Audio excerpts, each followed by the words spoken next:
Hey everybody, and welcome into a special edition of the Shelby County High School Football Show. A big Friday night ahead for the Thompson Warriors as they get a rematch against the Hoover Buccaneers, a top two battle with a spot in the Class 7A state championship on the line. So a lot to get to in that game. Normally, I have about a half a page of notes on each team as we kind of preview these games each week throughout the season. This week, I've got 3 pages on one game. I let a lot out when I was typing out these notes this week, so that tells you that there's a lot to look at and touch on in this game. But what a special season, first off, just in general throughout Shelby County. A historic season. We're down to just one team now left in the playoffs. We entered the postseason with 9 teams for the first time in the county's history, so a remarkable trek to this point. Last week, the Briarwood Lions, Thompson Warriors, and Oak Mountain Eagles, the last 3 teams standing there in Shelby County, and we saw Briarwood go on the road to take on number 1 Clay Chalkville. A tight battle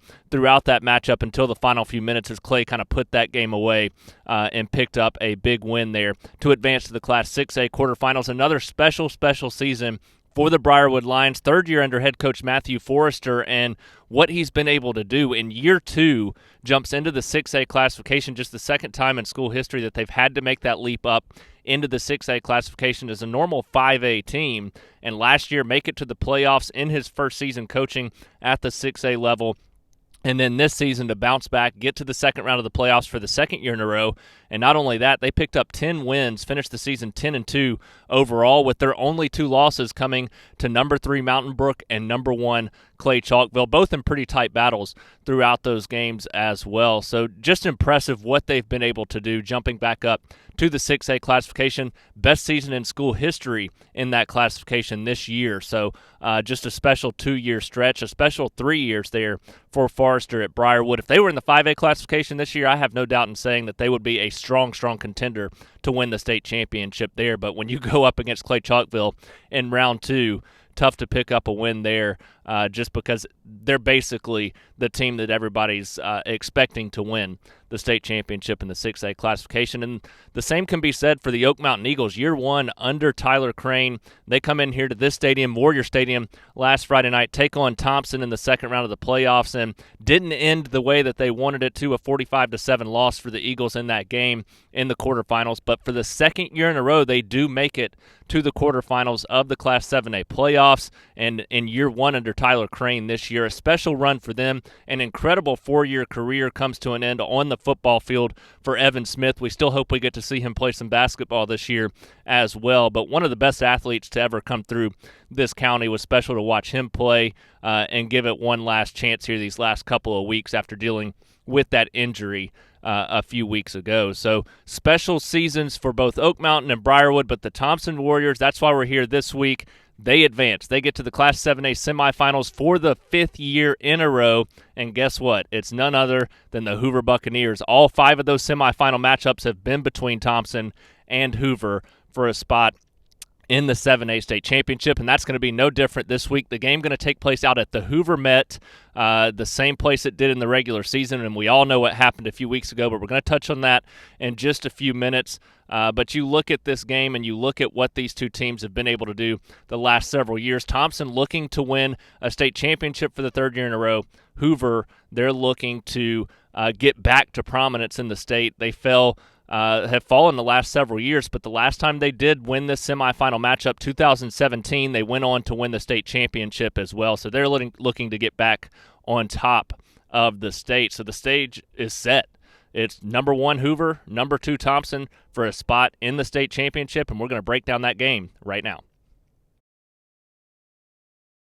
Well, like I said just a few minutes ago, we all know what happened just a few weeks ago. It'll be 4 weeks ago this Friday night when these two teams meet out at the Hoover Met in the Class 7A semifinals. But the Hoover Buccaneers, they walked into their home stadium and they picked up a 24-21 victory against the Thompson Warriors. At that time, Hoover the number 2 team, Thompson the number 1 team. Well, with that win, they switched places, and now you've got Thompson entering this game as the number 2 team. Some may consider them the underdog. Some may still consider them the favorite. But you've got the Buccaneers playing on their home field as the number 1 team, having already won this game once this year. So you know they've got to be confident going in to this matchup. As for Thompson, they'll be looking for revenge. They felt like they were the better team in the first matchup, and had they had their quarterback healthy for the second half of that game, after what was arguably their best quarter of the season, going into the half, up 21-10, lose their quarterback, don't score in the second half, and lose that one 24-21. And we're going to talk a lot about that game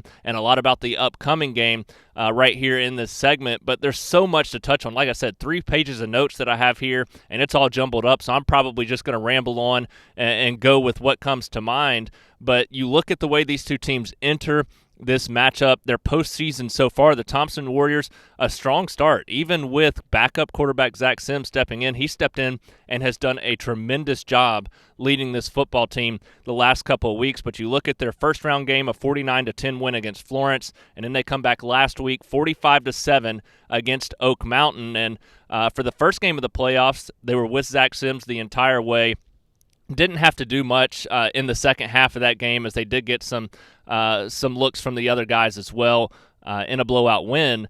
But then last week he plays the first half again, looked great in his role as the starting quarterback, and then in stepped Connor Harrell. He came back in that second half last week against Oak Mountain and looked like his old self. That said, his right thumb was wrapped up heavily during his play in the second half last week. It didn't seem to affect him too much. There may have been a couple of passes right here behind me, actually, where they were inside the 10-yard line that were a little bit off, but there was a lot of congestion in the end zone as well, as the Warriors are trying to convert on 3rd and 4th down here inside the 10-yard line. And that was the only time where he didn't look on his game. But outside of that, his first throw back in was a great pass on the run as he rolled outside of the pocket to his left and made a beautiful throw to Justin Pegues.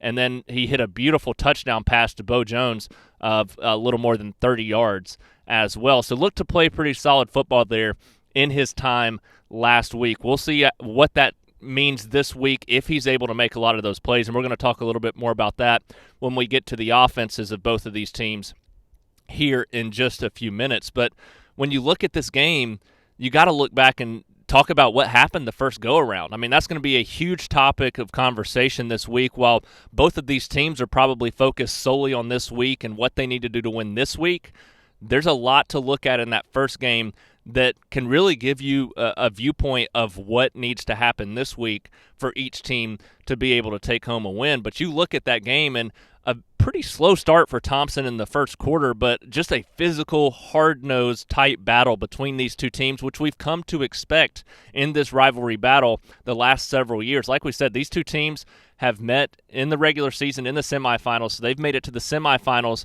the last 5 years in a row with a spot in the state championship on the line. So we know that they're two of the best teams in the state. Thompson's won the last 2 state championships in a row. They've been to the state championship 3 years in a row.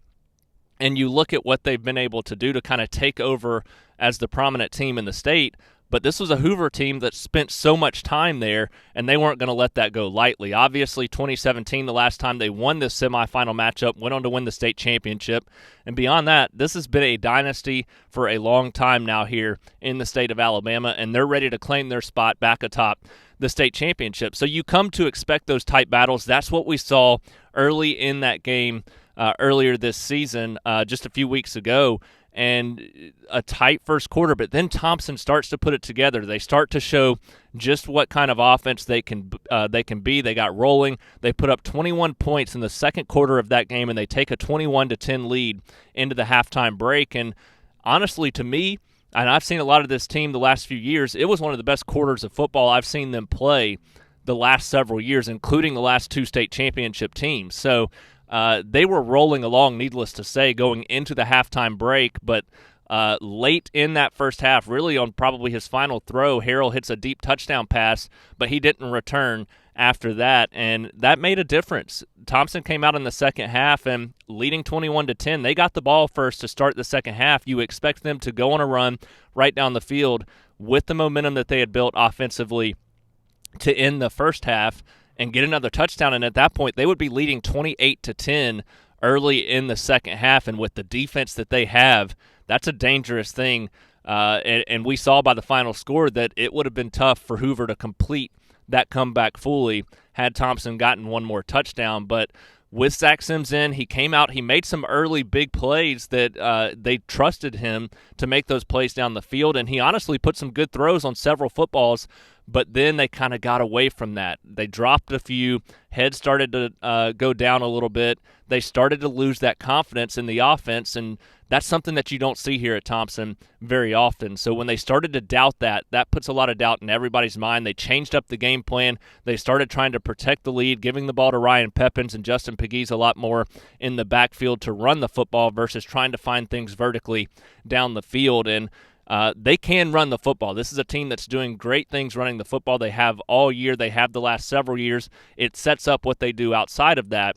But when you stop passing the ball completely as a Thompson offense, that's when you start to see some things not go the way that you would normally like to see them go. And it made a difference in that second half as they started to lose some confidence there in the passing game. And Hoover took advantage. The defense stepped up. They capitalized. But more importantly, what we saw was the Hoover offense wasn't scared of that Thompson defense. And it was a defense that came into that game, hadn't given up but 3 touchdowns all year, had yet to give up more than 9 points in any game, so hadn't given up double digits going into that game. Obviously did that in the first half, giving up 10 points going into that matchup, or going into the half. But you still expect them to come out, play strong defensively in the second half, but they were on the field so much of that second half, and Bennett Meredith capitalized at the quarterback position. He really stepped up, played well.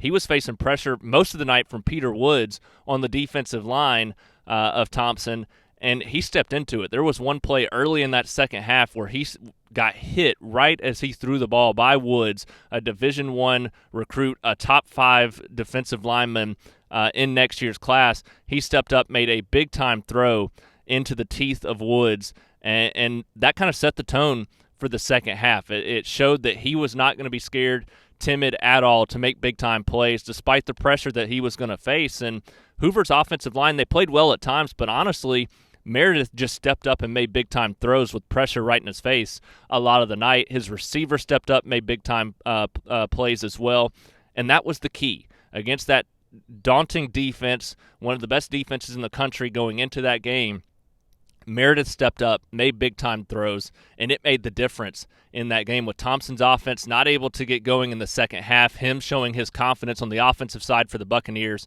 That made the difference. The Bucs scored 14 unanswered, scored in the final few seconds there of that game to pick up the 24-21 comeback victory and take down Thompson, which set us up for the situation that we're going to be in this Friday night. Hoover, looking to defend their win earlier in the season, proved that they are back, that they're the team that deserves a shot at the state championship. They want to get back on top of the state, so that's going to be plenty of motivation for them. You can look at the revenge factor of this game of Thompson looking to get revenge, prove that they're better than what they showed the first time around, but both of these teams are going to be motivated. The revenge is not going to carry you in this game, and for either team. For Hoover, you just have to come out and execute. That's basically what it comes down to for both teams. Execution at this point in the season is key, and we've talked about it so much the last couple of weeks as we've hit the playoffs, but revenge doesn't win this game. It may help you focus a little better throughout the week. It may make you be a little bit more physical, faster, work harder throughout the week and on Friday night. But revenge doesn't win this game. Your determination to get back on top of the state does not win this game. Execution, when you step on the football field at the Hoover Met Friday night, is what's going to win this football game. So that's what's going to be a lot of fun to watch, is which team comes out and shows that they're ready to execute the game plan early in this contest. And I say all that, it can make a difference from a physicality and a speed standpoint. You've got to be fast to the football, and you've got to be physical once you get to the football if you're these defenses. And from an offensive standpoint, you've got to come out confident, and that's where the execution is key. If you come out confident on the offensive side, if you can make the throws, if you can draw up the right game plan and execute that game plan, then that's where you see the difference in this football game. Because I think both defenses are going to come out and be as fast and physical as they have all season. So it's really going to largely depend on which offense can come out and execute their game plan the second time around. And when you play a team for the second time in the same season, that's the biggest key is you kind of know what you're going to get from both of these teams. They may draw up some different plays. There may be a trick player or two thrown in there as well. But at the end of the day, it comes down to you know what that team's going to give you. Can you stop it? And so if you can go out there as an offense and execute the game plan and show something a little bit different on that side of the football, that can make all the difference in the world in a game like this. But you look at these two teams, and both defenses, we know that the offense has been the talk of the town for Thompson most of the year and what they've been able to do. But the defenses is what's been key. We know that early in the season, Thompson's defense just dominant. And guess what? They still are. But that first game against Hoover, their worst of the season, as they give up 24 in that matchup. So how do they flip things around? How do they find a way to be that split second faster to Meredith, to put even more pressure on him and kind of get him off of his game early in this matchup? And I think that's going to be a huge key. Nobody's really been able to run the football on Thompson this year. So if you're Hoover, you're going to come out and do what you know worked the first time around and what really only anybody's been able to do against Thompson, which is slightly throw the football at times. And it hadn't worked for most teams. It worked for Hoover that first go-around, so you've got to come out and try to throw the football again in this matchup. Of course you want to be balanced, but when you look at this game, you got to rely on what's worked for you well all season and especially against this defense earlier in the season as well. But you look at this matchup and the way that both defenses have played, and that was kind of the storyline. That first matchup, we expected Thompson's offense to kind of come out and roll, and it was, can Hoover keep up with them on the offensive side? Well, guess what? Hoover's defense played tremendous in that first game. Both teams scored their season low in that first matchup. 24 for Hoover, matched their season low, which they got last week as well in a win against Hewitt-Trussville in overtime. So struggled offensively last week as well. But Thompson, by far, a large margin, their lowest point total of the season there in that game against Hoover the first go-around. And a big reason for that is obviously because Harrell was out in that second half, and you throw Sims in as the backup with very little experience this year. He comes in, has to face arguably the toughest game that they've had all year. So a tough situation for that offense in the second half. Just didn't have as much confidence as they needed.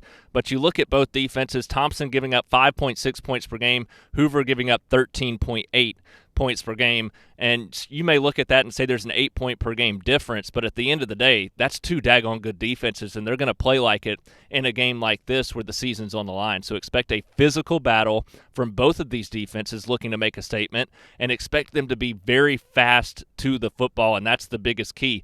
Thompson, they've got to, if Meredith's back there with the football, they've got to be that split second faster. Peter Woods was so close to probably 3, 4, 5 sacks in that game that he was just a split second later on than he needed to be. You've got to have Jeremiah Alexander playing well up front as well. And then beyond that, you look at everything else that they've got on the defensive side. You look at the linebacker position. You look in the secondary. Heck, they have a guy in Tony Mitchell who can get in the backfield and make big-time tackles. He can make tackles at the line of scrimmage as a defensive back, a guy that can really play the middle of the field well from both a coverage standpoint and a tackling standpoint. So they're loaded on that side of the ball, and it's time for them to step up and prove what they can do on the defensive side. And same for Hoover. Hoover played so well in this game the first go-around. They've played well the majority of the season, and I expect that to be a big-time key. But we haven't talked about what Hoover's done in the first two rounds of the playoffs. So you look at their first two rounds, they get a 56-14 win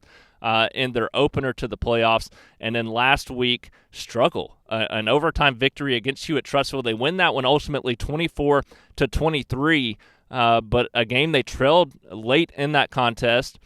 They came back to tie it with a field goal late in that game. Hewitt-Trussville, deep in Hoover territory late, had a chance to win, but ultimately a sack let the time run out and forced overtime.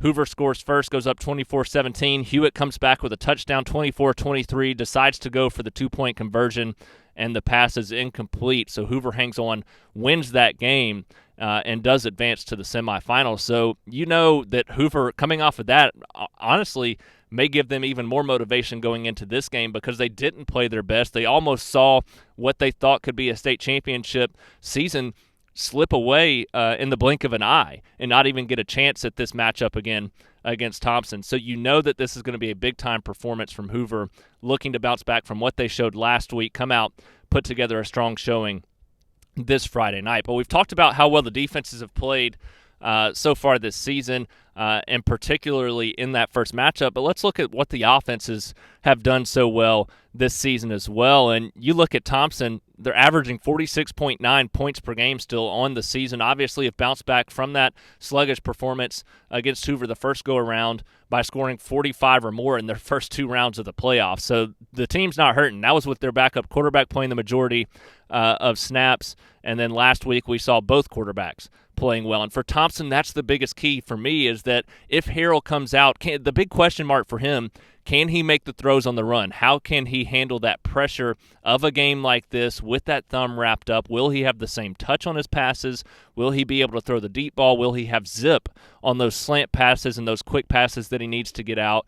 And how will he play when he's on the run? Is he going to tuck it and be able to run the football? Is he going to be able to throw the ball with accuracy on the run? So that's the big key when you look at what Harrell's going to be able to do. And if he's able to handle those things, which he looked extremely well, looked like he played extremely well last Friday night against Oak Mountain. But there's a big difference between that when you're already up big at the half and coming into this situation where you're going to be on the road starting the game with a fresh defense out there. So how he handles that will be key. But then again, I look beyond that. I look at what Sims has been able to do since he stepped in as a backup, and that's the big key for me, is that if Harrell isn't able to have that same impact on the game that he has the majority of the year, now you have that faith, that trust in Sims that he can step in and make the plays if you need him to.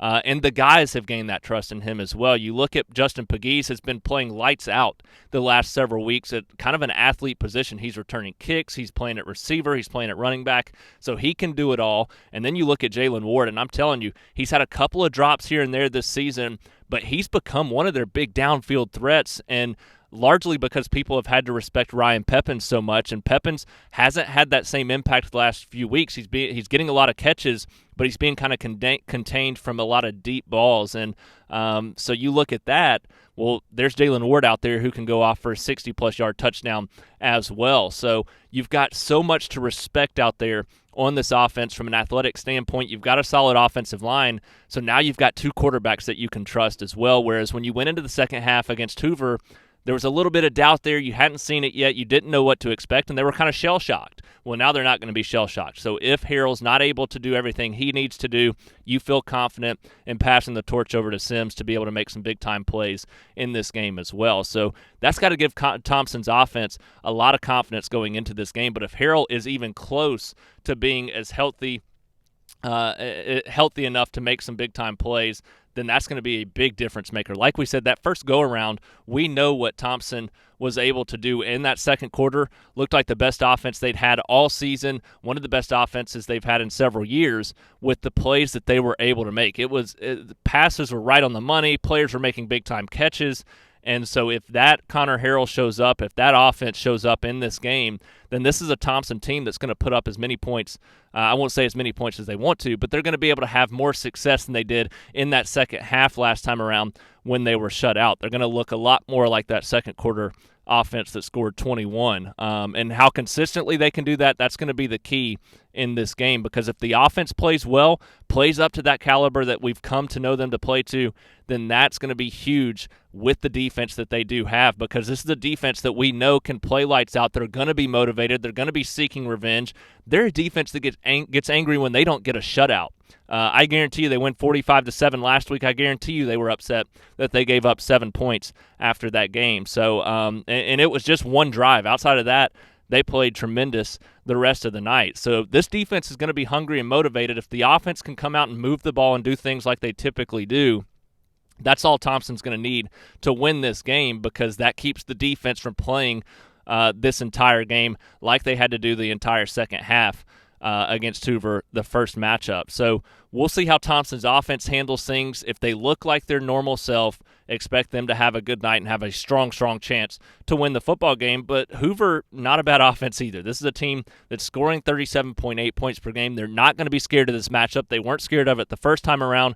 Meredith has shown that he is one of the best quarterbacks in the country, in my opinion, with what he was able to do against this defense the first time around. 3 touchdown passes, the game-winning touchdown pass that was just right on the money, right exactly where it had to be for that ball to be caught as he was on the run as well. So that all came against a defense loaded with arguably the best defenders in the country from a recruiting standpoint. So you look at that and what they were able to do that first go around, the receivers and the success that they've had. They're as healthy as they've been all season now as well, and that's just going to make such a huge difference in this football game. I think they've had a few weeks to kind of get together, gel, mesh on that offensive side of the football.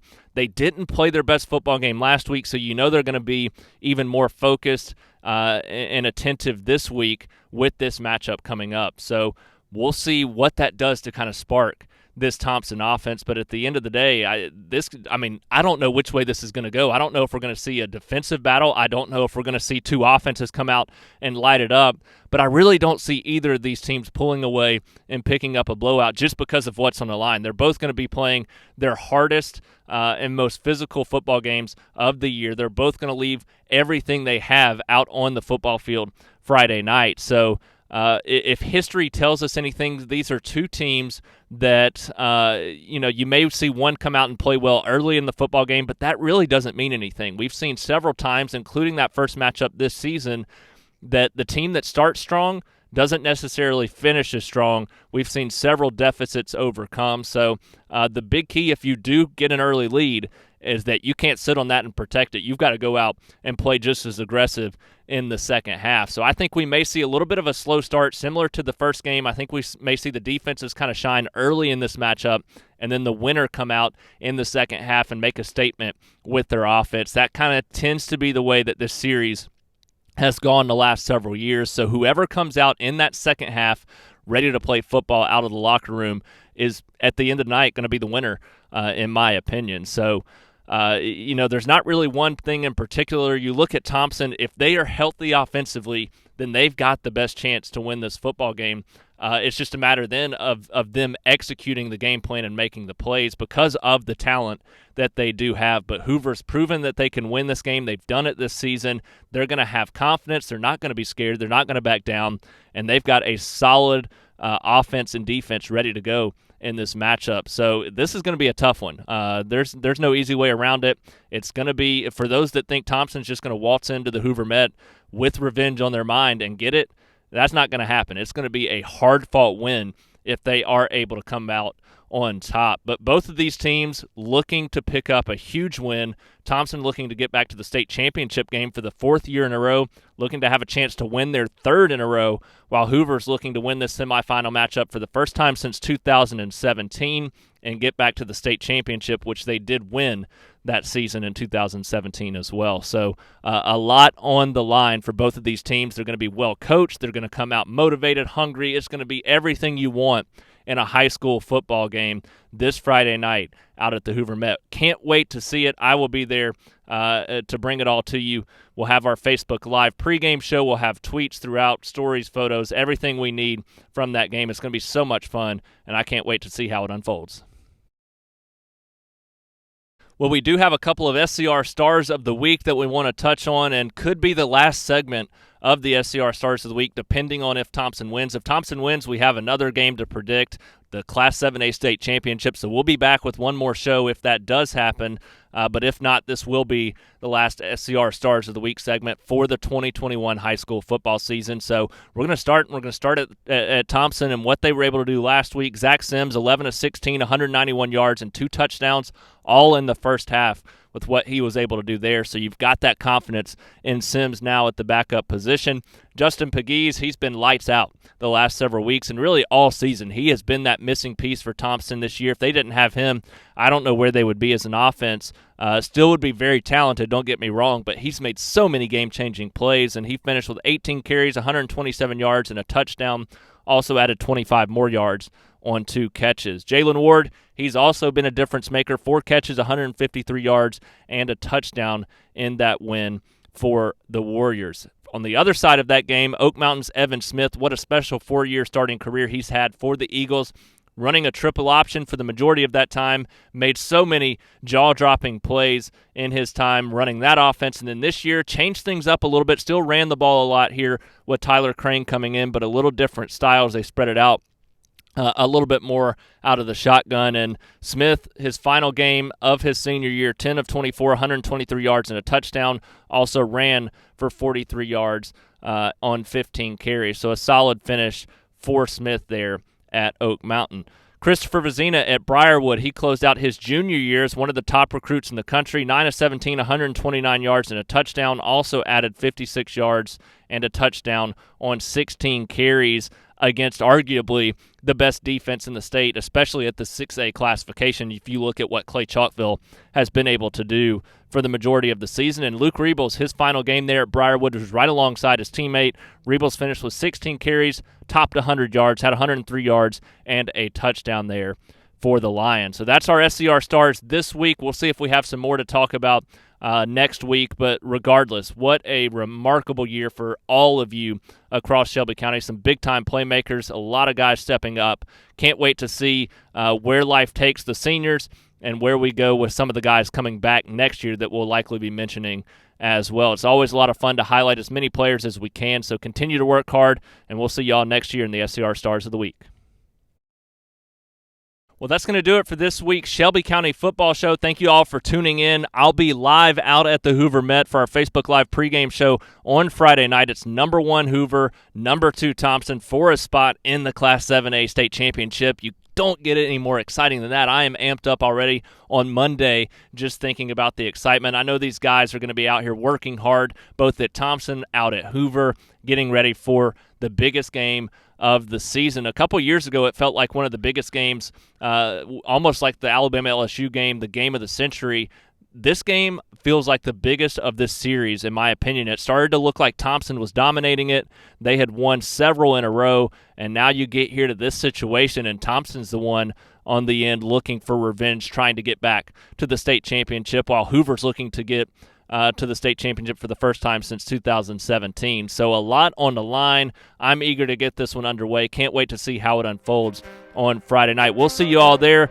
But until then, that's going to do it from here at Thompson High School.